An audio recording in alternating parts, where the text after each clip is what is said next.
오늘 그 달 탐사 쪽지 예산을 이야기했더니 반응이 민감합니다. 미래창조국 소위에서 이 예산이 통과됐다고 합니다. 달 탐사 예산이요? 뜬금없는 달 탐사 예산은 무엇인가? 미래창조부가 정부 예산으로 정부 안에 포함시키려고 했는데 이게 포함되지 못했습니다. 예비타당성 조사가 제대로 되지 못했기 때문에 포함되지 못했다 이렇게 얘기를 하는데요. 예비타당 조사가 며칠 전에 통과되면서 이 달 탐사 쪽지 예산을 의원을 통해서 미래창조국 상임위 소위원회에서 여당이 집중적으로 밀어서 우선은 그 소위는 통과되었습니다. 그런데 우리는 이렇게 봐야 합니다. 과거 이명박 대통령 시절 형님 예산이 쪽지로 들어오는데요. 쪽지로 들어오지만 정부 예산을 가장해서 또는 의원을 통해서 가장해서 그리고 마지막에 또 쪽지로 이렇게 들어오는 것이죠. 형님의 쪽지 예산이 이런저런 통로를 통해서 들어와서 대한민국을 뒤흔들어 놨듯이 마찬가지로 달 탐사 쪽지 예산도 같은 것이다. 이렇게 말씀드리고 싶습니다. 여기서 아주 중요한 것은 바로 이런 겁니다. 원래 이 달 탐사라고 하는 내용은 한국항공우주연구원이 당초에 계획을 세웠습니다. 그것은 2007년 11월에 계획을 세웠죠. 그리고 전체 그림을 그려가면서 달 주위를 도는 궤도선은 2023년에 그리고 달 착륙선은 2025년에 발사하는 것으로 계획을 세워서 긴 계획하에 긴 숨으로 준비를 해오고 있었습니다. 그런데 미래창조과학부가 발등에 불이 떨어진 것처럼 급하게 움직인 겁니다. 2015년 정부 예산에 반영하려고 했는데 반영을 못했습니다. 그래서 여당 의원 통해서 410억 원을 갑자기 반영을 하게 되는데요. 다수니까 반영이 되었겠죠. 2023년에 계획되었던 달 주위를 도는 궤도선, 2023년에 계획되었던 달 주위를 도는 궤도선은 2017년에 발사하겠다. 이런 계획으로 둔갑하게 됩니다.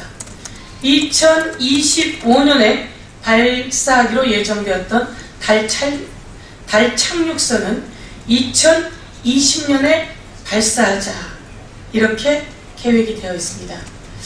2017년에 발사를 하게 되면요. 다음 선거를 앞두고 달 탐사 우주쇼가 벌어지는 거죠. 그런데 중요한 건 이것이 성공했는지 안 성공했는지 그 다음의 일입니다. 마찬가지로 달 탐사 이 쪽지 예산은 일명 쪽지 예산인 거죠.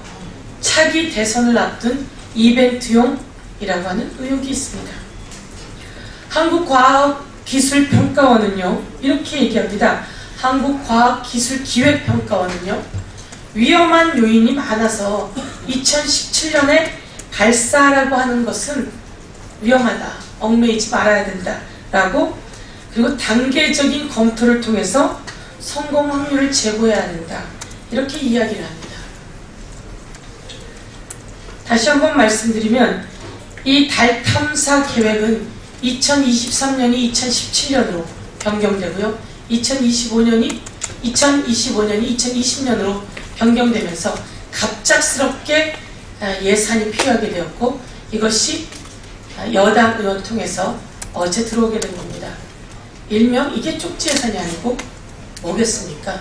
형님의 쪽지 예산, 그리고 또한 청와대 대통령 공약의 쪽지 예산이라고 말할 수 있습니다. 다시 한번 말씀드리지만 해외 자원 외교, 우리는 그것이 될 때만 해도 어마어마한 부를 가지고 오는 줄 알았습니다. 해외 자원 외교 이제 어떻게 되었나요? 세계 공기업은 어마어마한 부채에 시달리고 있고요.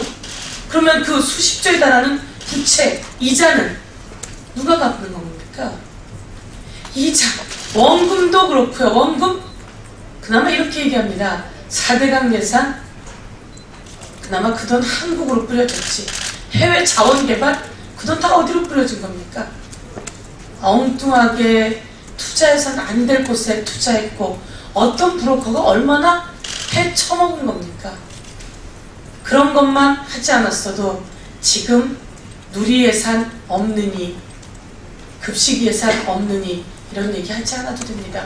담배세 걷어들이려고 하지 말고요. 건강하게 만들어주려고 해야죠. 주민세, 자동차세 20년 동안 안 올렸다고 합니다. 그래서 이제 올려야 된다는 겁니다.